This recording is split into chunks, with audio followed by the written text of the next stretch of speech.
kept. Now, on another matter, let me begin with a statement of the obvious. Obamacare is a disaster, an absolute disaster. Just 1 in 5 Americans say their families are better off since it went into effect. More actually say they're worse off.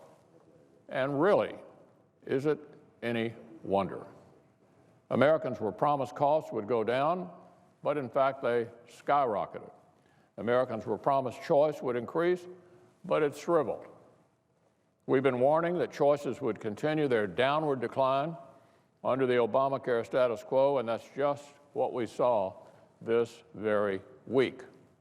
One large national insurer announced it was being forced from the marketplace altogether, meaning thousands, including many in Kentucky, will lose their current health plans thanks to Obamacare. The CEO of another major insurer predicted more insurers would soon follow, meaning thousands could find themselves without a single choice of health coverage thanks to Obamacare. This partisan law has entered a death spiral, the CEO warned, and it's not going to get any better. It's getting worse. This should be a wake-up call to the do-nothing crowd on the left. Obamacare isn't working. It isn't sustainable. And it's going to continue attacking the middle class until it's repealed and replaced. Now, we've already begun the process here in Congress.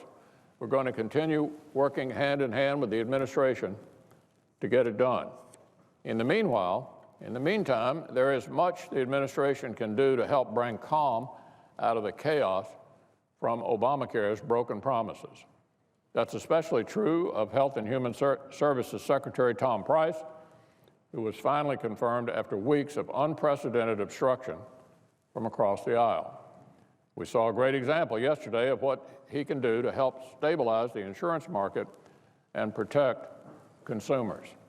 The common sense reforms he issued can help put downward pressure on costs and help prevent the fraud and abuse that ultimately hurts everyone. I commend him for taking these important first steps.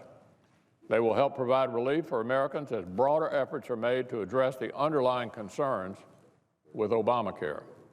The status quo on Obamacare is simply unsustainable.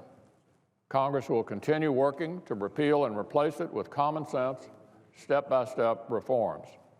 As we do, I hope the administration will continue using its existing authority to protect Americans from the unnecessary harm of this broken law.